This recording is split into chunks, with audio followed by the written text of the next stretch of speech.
खमा गणिसा पदारोसा कॉस्मेटिक में आपका फिर से बहुत बहुत स्वागत है।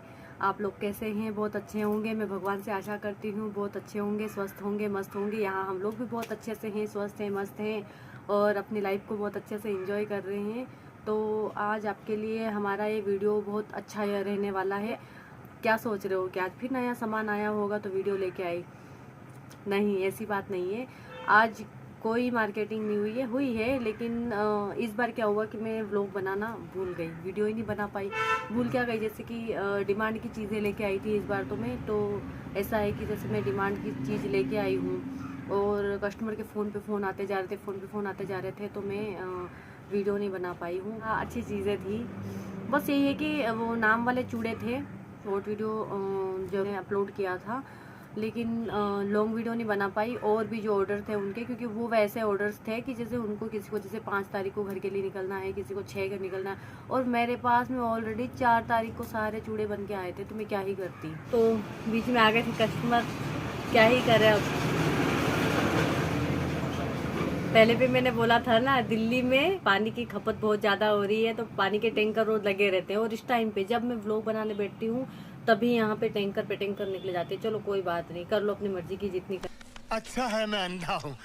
तो आज की कुछ खास बात बता देती हूँ। वैसे कुछ सामान लेके नहीं आई हूँ, सामान है नहीं।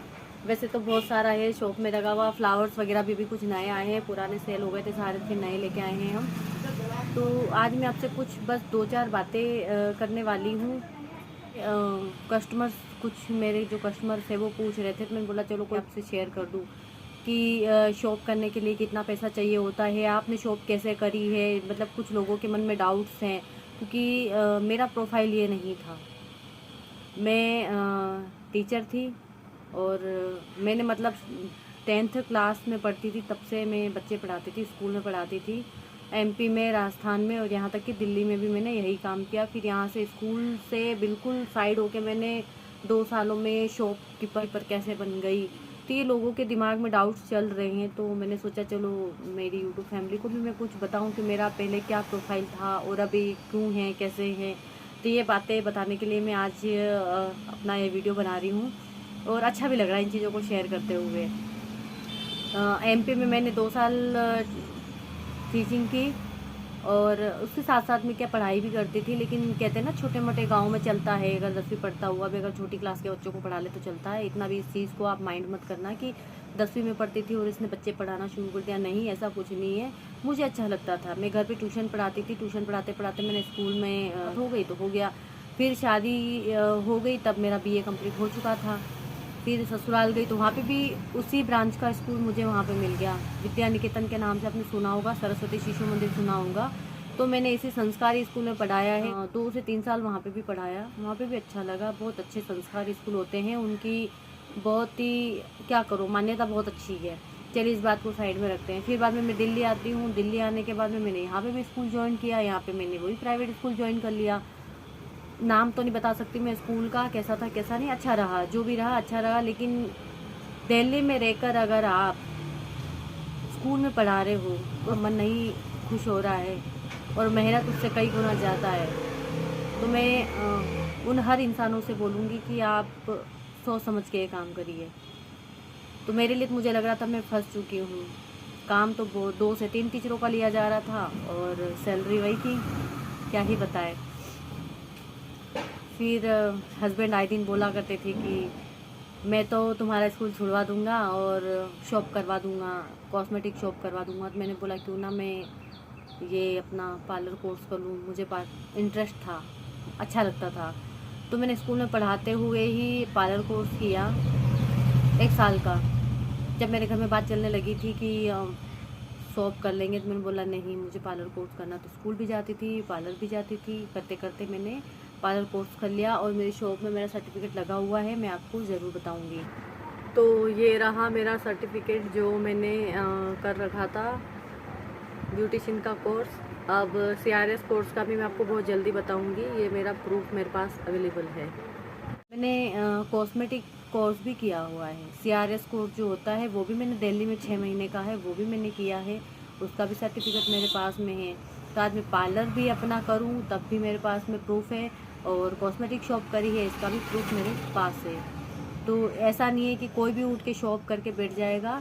तो मेरा साधा मतलब मैं सारी जो जलेबी बन रही है ना, ये जलेबी साइड में करके अगर मैं आपको बताऊं कि मेरा बस मानना यही है कि शॉपकीपर ऐसे ही नहीं बना जाता बिना अनुभव के। अनुभव लिया जाता है, पढ़ा जाता है। अगर आप पढ़ने नहीं जा रहे हो तो किसी और शॉप पे, अगर कोई किसी और शॉप पे काम करके अनुभव लेता है तो कोई पढ़ाई करता है। मैंने कोर्स किया है, 6 महीने दिए हैं और कॉस्मेटिक शॉप करके बैठी हूँ। तो आज कई सारे लोग बोल के जाते आपने तो पार्लर कोर्स किया था, आप तो टीचर थे, आपने कॉस्मेटिक शॉप कैसे कर ली। तो मैंने तो ये भी कोर्स किया, लेकिन इसके बारे में लोगों को ज़्यादा पता नहीं है, इसलिए लोग बोल देते हैं कोई बात नहीं है। पर मैं आपसे यही बताना चाहती हूँ, बिना अनुभव के कुछ नहीं होता है। कोई सा भी काम बिना अनुभव के कुछ भी नहीं होता है, नहीं तो फिर वो सक्सेस नहीं होता है। अब बहुत सारे लोग बोलते हैं हमारी शॉप नहीं चलती है, आपकी कैसी चलती होगी। तो भाई थोड़ा ही वो करके देना पड़ता है उनको। बस हमारे कस्टमर खुश होने चाहिए। एक्सपीरियंस सबसे ज़्यादा मायने रखता है। मैं अपना एक्सपीरियंस शेयर कर रही हूँ, अगर आपको अच्छा लगे तो ज़रूर बताएं। तो यहाँ पे मैंने अपनी कॉस्मेटिक शॉप करी, हमने शॉप करी। स्कूल में पढ़ाते पढ़ाते मेरा कोर्स भी कंप्लीट हो गया था इसका, और कॉस्मेटिक कोर्स भी कंप्लीट हो गया था। फिर महिपालपुर करके यहाँ दिल्ली में एक जगह है, वहाँ पे कोई शॉप पुरानी बिक रही थी। तो इनके ये दोस्त के संपर्क में था ये। पहले पानी का टैंकर निकल जाए। तो हस्बैंड के जो दोस्त थे उनके किसी जानकारी में ही ये शॉप बिक रही थी। तो उन्होंने हमें ऑफ़र किया, तो किसी और ने ली थी वो, तो उस इंसान ने भी हमें फंसाया एक तरह से। तो कहते हैं कि कभी ये नहीं सोचना कि हमारे साथ बुरा हो गया, उसी से अच्छाई की शुरुआत हुई है हमारे साथ। इनके दोस्त ने ली थी वो शॉप, उनकी वाइफ 8 दिन बैठी और उसने हाथ खड़े कर दिए कि मैं शॉप नहीं कर पाऊँगी, किसी और को ये बेचनी है। तो हस्बैंड ने बोला क्या करें, हम ले ले। तो मेरे को तो बहुत उत्सुक हुई मैं तो, हाँ हमें ले लेनी चाहिए। अब ये नहीं देखा मैंने कि आने जाने में कितना टाइम लगेगा, कितना परेशान होना पड़ेगा, फैमिली को टाइम नहीं दे पाओगे।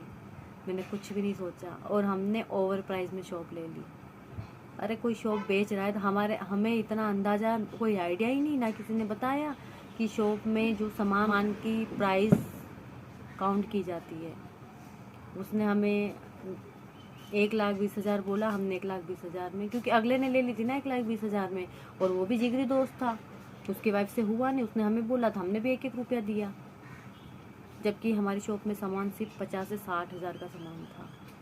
और उसी शॉप के आसपास के लोगों ने बताया कि ये शॉप 60 हज़ार में हम लेने को तैयार थे, आपको कितने में मिली। मैंने बोला हमने 1,20,000 में। ओवर प्राइस में ले लिया आपने, क्योंकि हमें पता ही नहीं था। लेकिन शॉप करते करते करते करते धीरे धीरे पता चला कि अगर कोई भी कभी किसी की पुरानी शॉप ले रहा है ना, तो उसकी एक एक चीज़ की आप प्राइस रखो, एक एक चीज़ नीचे डालो। हमारी तरह नहीं करना है कि आपने बस, उसने बोल दिया 1.5 लाख, 2 लाख, 4 लाख, 5 लाख, नहीं, ऐसा नहीं होता है। कितनी भी बड़ी शॉप हो, कितनी भी छोटी शॉप हो, आपको ये करना है कि एक एक चीज़ का प्राइस लगाओ हमारे साथ। ओवर प्राइस देने से आप बचेंगे। अगर उसका रेंट रह रहा तो आप रेंट दे दोगे, क्यों दे दोगे आप रेंट? जिस दिन से आप शॉप पे बैठोगे उस दिन से आप रेंट आप दोगे, बिजली का बिल आप दोगे।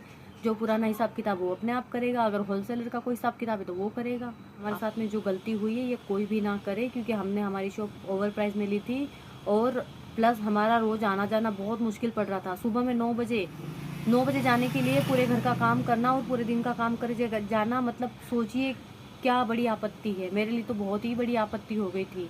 तो मतलब रोज़ सुबह में वही 5:30 4:30 ऐसे उठना, फिर फटाफट काम करना, पूरे दिन का काम करके जाना। दिन में बच्चा घर पे अकेले रहेगा, उसके लिए भी खाना बना के जाना, और 9 बजे से पहले 8:45 पे हमें यहाँ से निकलना। हस्बैंड मुझे महिपालपुर छोड़ेंगे, इतना बीच का ट्रैफिक, फिर बाद में हस्बैंड जाएंगे ऑफिस, उनका भी टाइमिंग वही कि 9:30 तक पहुँचो, नहीं तो नहीं पहुँचोगे तो आपका एक दिन की सैलरी कट। इन चीज़ों को झेलते झेलते हमें 2 साल हो गए। हमने 2 साल तक खूब मेहनत करी। वही मतलब एक भी दिन घर पे नहीं रह पाते थे। अगर संडे वाले दिन घर जाते, ओ तुम्हारी तो दुकान बंद थी। फिर हमने यहाँ जहाँ मैं रह रही हूँ वहीं बिल्कुल रूम के जस्ट बगल में अब शॉप ले ली है, और यहाँ पे हमने सामान भी बढ़ा दिया है। वहाँ पे शॉप का रेंट भी ज़्यादा था, मैं रेंट नहीं बता सकती, अभी शॉप का भी रेंट नहीं बता सकती, सब एरिया वाइज होती है, वो एरिया वैसा था। और हमने जो गलती करी बिल्कुल भी ना करे। हमने घर से 4 किलोमीटर दूर शॉप ले ली थी, नहीं हमारा बच्चा अकेला पड़ जा रहा था, तो बच्चे का पढ़ाई में भी फ़र्क पड़ा, हमारी सेहत में भी फ़र्क पड़ने लगा, बीमार होने लगे, बहुत सी हमारे साथ मुश्किलें हुई। तो चलिए इन बातों का यहीं अंत करते हैं। अगर ये बातें और भी मैं ज़्यादा बताने लगी तो बहुत लंबा मेरा वीडियो हो जाएगा। तो मैं आपसे यहीं पे विदा लेती हूँ।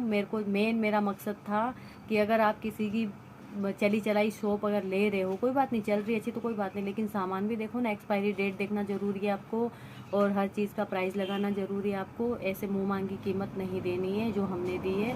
तो इसी के साथ मैं आपसे विदा लेती हूँ।